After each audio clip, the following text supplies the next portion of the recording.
After a 2-year battle between the City of Johannesburg and 130 employees whose contracts were terminated in February 2022, the High Court in the Gauteng Division has found the termination of their contracts unlawful. So the 130 employees were informed that their contracts were terminated following allegations of the illegal conversations of their contracts from fixed to permanent employment. In a statement, the City of Johannesburg says it will work towards abiding by the court directives. Meanwhile, South African Municipal Workers Union in the Johannesburg region has welcomed the ruling, calling it decisive. So to take this discussion further, we're going to be joined via video link by Acting Executive Mayor Loyiso Masuku. Loyiso, good afternoon. Thank you for joining us on the SABC at this hour. Good afternoon, Lisa, and to the viewers at home, and thank you for having us. Loyiso, just following this 2-year court battle and, of course, upholding the rights and dignity of those employed, talk to us about the plans to reinstate them. Are their positions still available? Have they been filled? Paint that picture for us as we speak. We are in the process, together with the Group Human Capital Department, rather also known as the Human Resources. They are currently embarking on an exercise to work on the onboarding of the employees. We are also working on a plan to obviously contact the employees so that we establish, because there may be those who may have been employed elsewhere, and there are those who may still be out of work. The process, of course, has to be done in accordance with what the South Gauteng High Court has decided, that we must reinstate them. In an event where the exercise indicates that an employee, for an example, their position has been vacant, we are still obligated to find a position suitably equal in terms of how the employee would have been at the level. So if, for instance, a person was at an assistant director level, we have to employ them at an assistant director level. And we have to do this and communicate with the employees so that we don't make the same mistake that the ruling is citing, that there was no communication and consultation with the employee when their contracts were terminated. So for us, it's also a lesson so that when we embark on this process, we don't make any errors. So speaking about onboarding of the employees and also communicating at large, talk to us about the financial implications to the city. Are they also going to be back paying the employees? What's happening on that front?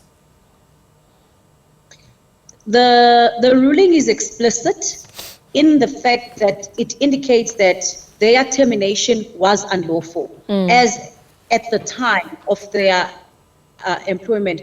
So that order is very clear that we have to look and be retrospective, and therefore we have to look at issues of back pay. Our engagements with SAMU have also been clear on that.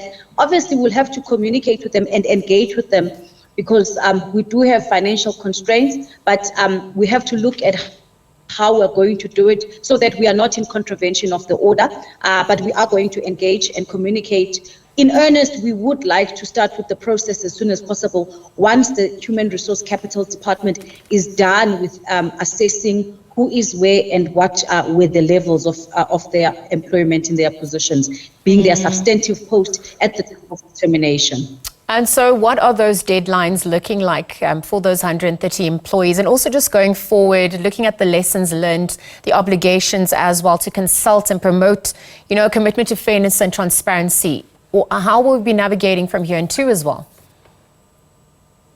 Yes, part and parcel of Batho Pele principles is that we are supposed to be like that as the government. And as you would know, the government of the day at the time when the termination happened was the multi-party government under the Democratic Alliance. The ruling now has happened at a time where we are in the positions of leadership, and we have to abide by that. So we are going to work in consultation with the administration. It is an administrative process that has to be undertaken, and they will obviously be in consultation with the employees themselves.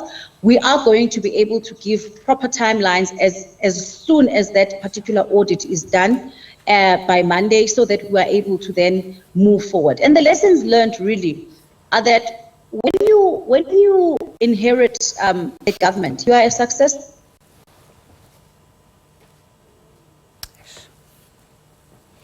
Right, it seems we've lost connection there by Loyiso Masuku. Let's see if we can re-establish that connection. But for now, of course, just the acting mayor of Johannesburg, Loyiso Masuku, weighing in on the termination of the 130 contracts that had been ruled unlawful by the High Court. That has to be reversed. And of course, those employees reinstated. Let's see if we can continue that conversation. Loyiso, we did lose you a little bit there. Thank you for joining us after re-establishing the connection. You were just speaking to the lessons learned going forward. We're obviously looking at what transpired under the previous administration, the lessons learned, the obligations as well, and some of the power dynamics unfolding. Just talk to us about that before we lost you. Thanks. I was saying that the lessons learned, and it should be a lesson for all of us who are public representatives in different municipalities at the local government space. You become a successor in law and in title. There is no need for you to come in and want to change or take processes that were done lawfully in line with processes of the municipalities, because this conversion was done by the mayoral committee that was duly elected and appointed by the executive mayor.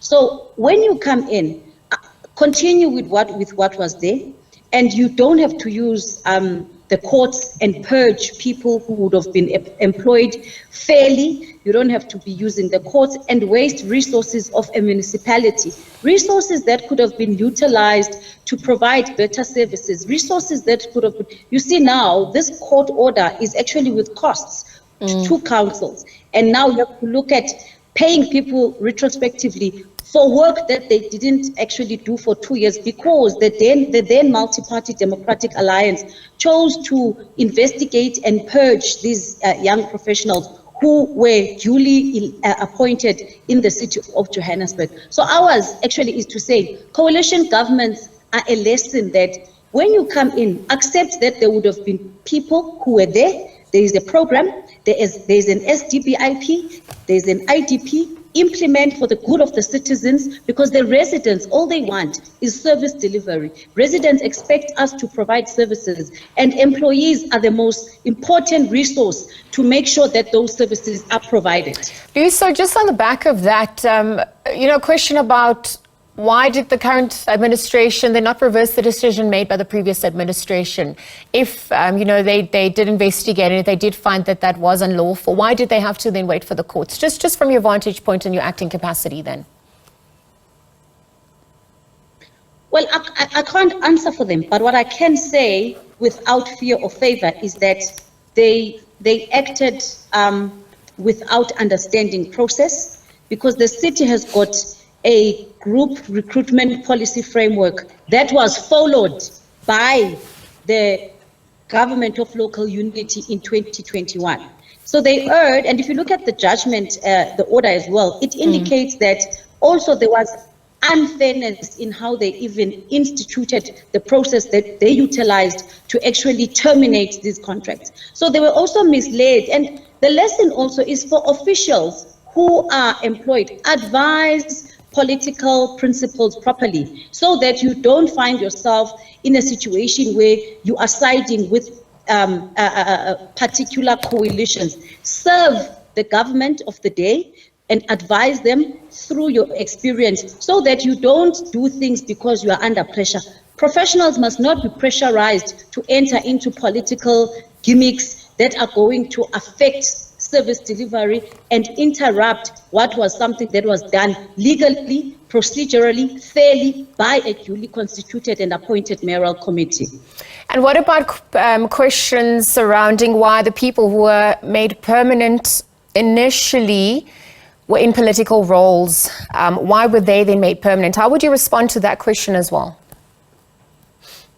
So the city in 2012, the city adopted a group policy framework, and it was approved by council. You know, council is constituted by different political parties. It's not one particular political party.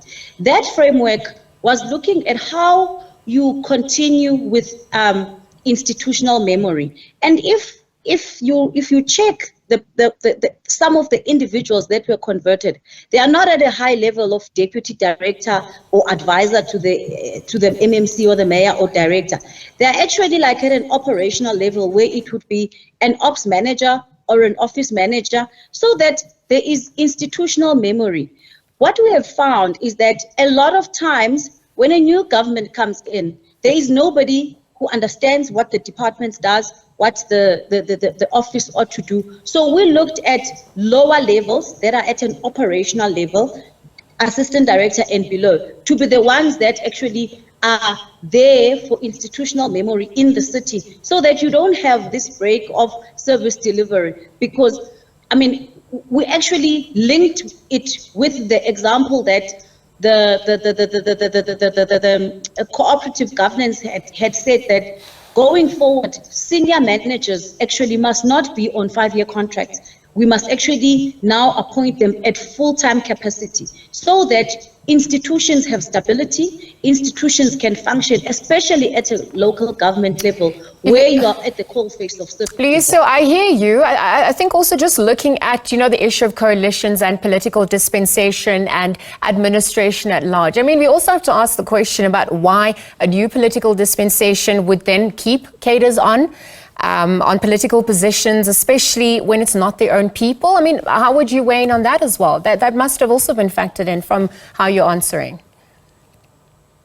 Well, I wouldn't say own people, because in the city of Johannesburg, we actually advertise. So we don't have targeted recruitment.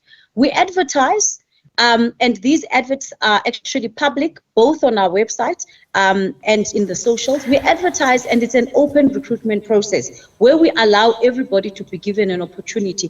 And actually, in the city of Johannesburg, the members of the mayoral committee do not sit in the selection panel of these individuals that are actually in question. The members of the mayoral committee do not sit and interview and select.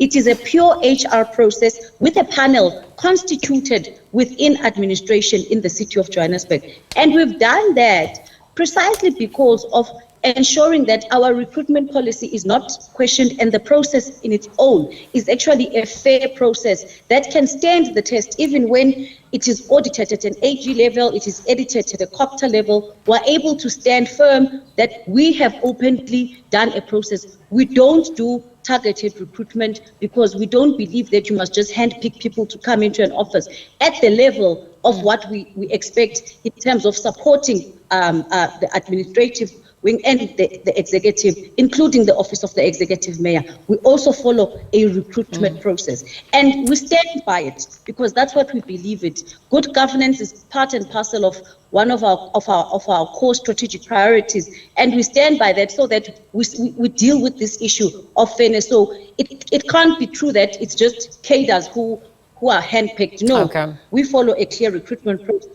All right, Loyiso, thank you for making time to chat to us here on the SABC. We'll leave it there for now. Loyiso Masuku, of course, is the acting executive mayor of Johannesburg, weighing in. We now know that the termination of 130 contracts were deemed unlawful by the High Court.